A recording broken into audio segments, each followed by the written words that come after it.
คนต้องพูดอย่างนี้เลยตั้งแต่โค้ชแล้วนะผมว่าช่วงแผนในการฉลาดในการดารวมถึงการที่เล่นแชมเปี้ยนได้ออกมาศักยภาพเรียกว่ามากที่สุดครับผมนะโหดูแล้วเกมนี้นี่โอ้คือโอเคคือเล่นแบบผมว่าไอ้ช็อตดราก้อนเนี่ยที่โอเอโร่เนี่ยไอ้ช็อตใช่ไหมเนี่ยมันโหดจริงๆมันโหดจริงเพราะว่าถ้าเกิดโดนแฟบบิเว่นเนี่ยผมว่าตัวของซีไตเนี่ยน่าจะล้วงถึงแล้วเกมนี้เล่นโอ้คือโอเคนะเล่นแบบแม้ว่าเกมนี้จะไม่มีการคิวกันมากดราก้อนเนี่ยสังเกตไหมโอเอโร่เนี่ยทางไอซิตัตลอดเลยคือจริงๆมันโหดจริงเพราะว่าถ้าเกิดโดนแฟบบิเว่นเนี่ยผมว่ามันดีกับการให้เก็บป่าซึ่งแต่ว่าอย่าลืมนะมอนสเตอร์ป่ามันก็รวมดราก้อนด้วยใช่ครับใช่รวมถึงบารอนนะเพราะฉะนั้นอีลิสเป็นตัวหนึ่งที่เก็บดราก้อนได้เร็วมากคืออีลิสแบบต้นเกมเล่นดีนะครับเก็บออบเจกต์ดีใช่แต่อย่างนี้จริงๆบอกเลยแต่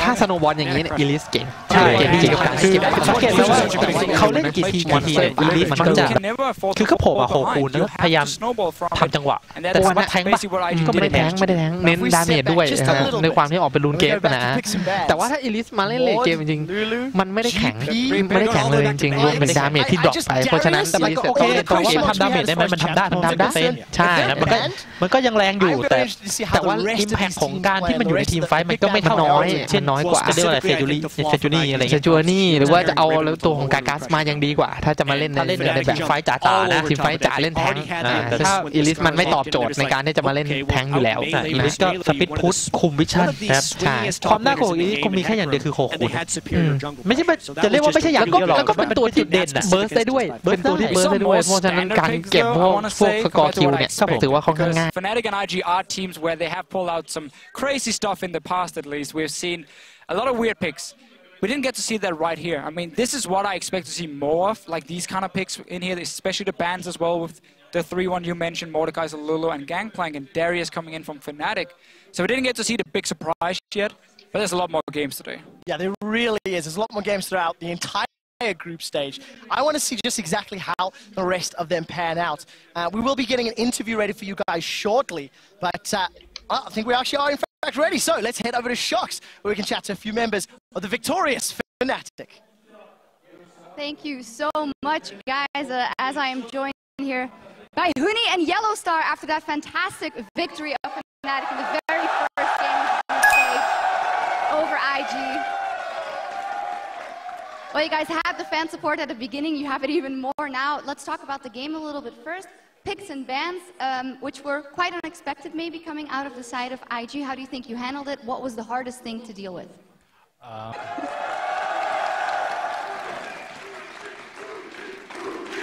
Well, they already think so. Finalement, Yellow Star, gagner ici, c'est très spécial, j'imagine, pour vous. Est-ce que vous voulez dire quelque chose à la fin d'ici?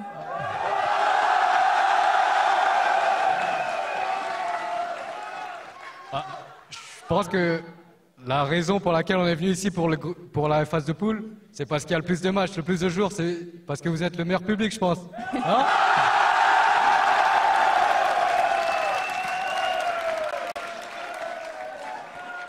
En tout cas, depuis la création de Fnatic, j'ai envie de vous remercier, plus particulièrement au public français, parce que vous étiez beaucoup à y croire, à nous soutenir et m'envoyer beaucoup de messages de soutien.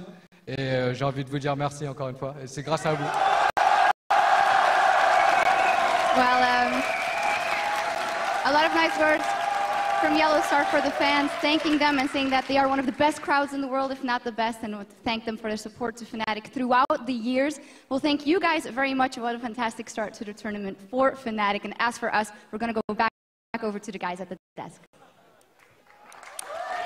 Thank you, Shocks. I mean, what an extraordinarily convincing win there for Fnatic right out the gate. Has to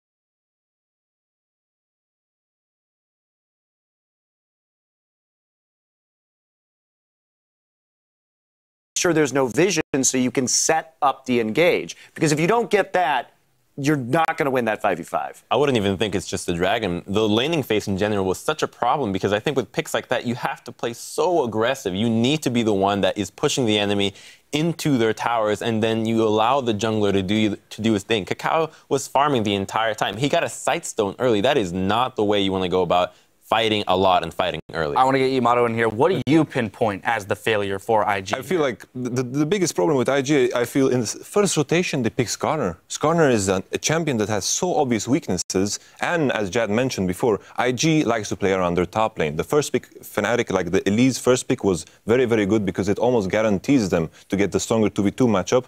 And with that in mind, the Skarner is a farm jungler, very weak against Elise in general, and has very, very obvious weaknesses in the shape of Ozzy. All right, well, we saw, again, a very convincing win out of Fnatic here. Last thing I want to hit is just the importance of having won this first game, but also in such convincing fashion when we look towards 5 more best-of-1s to close out this group stage. You know, it is important, and I think they played the lane swap situation very well, but at the same time, you can get the momentum off of that win, but if I'm Fnatic, there's not really a lot of takeaway from that game because so much of that was IG absolutely messing up the lane swap and giving them an insane pressure and a very good farm advantage. So it's kind of business as usual for Fnatic. Exactly. I wouldn't get too hyped up about it. Well, it was a quick start for the World Championship here with the win going over to Fnatic. Now we need to step away as Cloud9 and AHQ take to the stage, but don't go anywhere. We'll be back with a look into that matchup when we return. Cool.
back, everyone. Now, before we jump into our next match, we want to tell you about something that is new to Worlds this year. Players can directly support their favorite teams by picking up Worlds team icons. With a team icon equipped during the month of Worlds, you can display a special in-game emote for your team.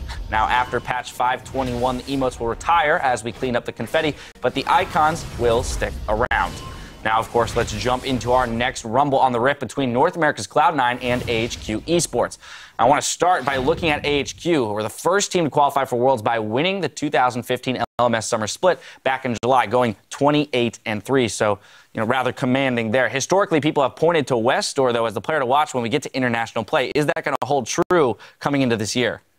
That's the big question, right? I don't think this is the meta is going to be good for Westor, but at the same time, when he plays these champions like these safe picks like Victor and Azir, but he was first and foremost famous for playing those assassins back in Season 4 in solo queue, so I'm expecting this meta to also favor him. Question of whether or not they can adjust to that, to those picks in the mid lane. Crumbs, what about you? What's most important here looking into this matchup? Well, this should be a really explosive game because from the statistics, AHQ has actually a team that gets a lot of good early game leads. So at 10 minutes, they usually have a pretty nice lead. But the interesting thing is, when it reaches to 20 minutes, their lead almost always just balloons out of control. So they are a team that really knows how to snowball a game if they get the lead. Now, the troubling thing for Cloud9 is that in their gauntlet run, they fell behind in 8 out of the 14 games. So if they give a lead to... That's at 10 minutes, correct? Yeah, at 10 minutes. So if they fall behind in that early game, they're very likely to lose a game, especially considering that they lost every first and second game except for the finals, in which this is a best of one. It's a group stage best of one. You don't get to a redo to make it out of groups. And in this particular matchup, too, HQ, they like to fight early, right? And there's not going to be any Devourer, Shyvana stacking shenanigans, because if you try and do that against HQ, they're just going to kick your ass in the early game, and your jungler's never going to be relevant. This is where High needs to really step up, right? And there's a mismatch in the top lane, too, with the Ziv and Balls issue. I think Ziv is an outstanding mid laner. Balls has been having his troubles, and they got to show more in the early game for sure. I feel like what I'm looking at when I think of HQ, they play this gamble. There's almost zero consistency in how they play. They always gamble, and I feel like this type of play style is good against the worst teams.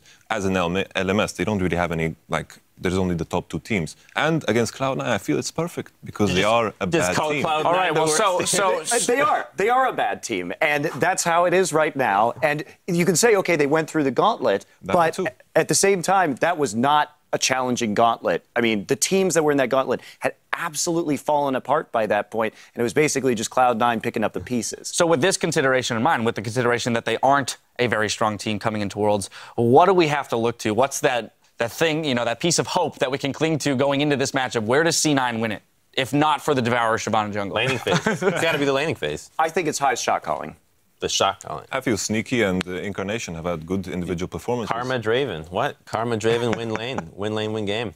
And I say C9's a bad team, but I will never discount High's ability to come up with a creative solution to win a game. He is a fantastic shot caller. He's great in that role, and he can turn things around in a late game in a way that very few players can. All right, well, we've seen some impressive shot calling from him in the past on the international stage.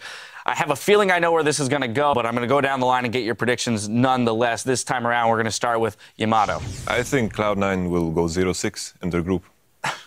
So you're predicting the entire group to begin today. He's not just doing game one. All his predictions for Cloud9. That'll be filled in the rest of group stages. Now, I'm hoping that in this long break, because High was plugged into Cloud9 and had to change this role very quickly. Now he's had a few weeks to really level up. So I'm hoping that we're going to see something new, and High has really evolved as a jungler. That said, I don't think that's a realistic expectation, so I'm going to take AHQ here, too. We've gotten ourselves a little out of order. Crumbs, though, I'm assuming you're going with AHQ as well here. I like Cloud9. I like what they did in the gauntlet, but the fact that they lost the first game so many times, and the fact that AHQ's ability to snowball leads out of control is so prevalent, it's very hard for me to want to go with Cloud9. So again, I'm going to have to agree with Monty and Yamato here and go with AHQ. All right, second game in a row. We're all in agreement here on the desk, painting a grim picture for Cloud9. Let's send it over to our caster booth to get the game underway. Now, as we go, Westor says the Incarnation and High partnership has made Cloud9's mid lane a serious threat. 他比较不同，他是刺客也会，然后那个维克特也会。那我觉得他也是很厉害的中路。那尤其是他有那个 Jungle High 的配合，那他可能会如鱼得水。那我觉得他也是个不容小觑的对手。 Well, we'll find out how much attention AHQ will pay that mid lane. Before we get to the game, let's take a look at the starting lineups for this match. On the blue side, it is, of course, the North American Cloud9, Balls, High, Incarnation, Sneaky, Lemonation, and their coach is Bubadub. And on the red side, we have HQ Esport from the LMS. Ziv is in the top lane. We're, of course, going to have Mountain in the jungle. Westor, we just heard from him in the mid lane and as the AD carry. Albus is the support and Backstairs is their coach. And we're about to jump into picks and bans. I'm hoping for an Assassin v Assassin matchup, but it's not what Incarnation was playing really at all in summer. Westor, he loves them. Yeah, there's a lot of talk about how many bans Westor draws as a mid laner. He drew the most Fizz bans of anyone else who was banned in all but 3 of their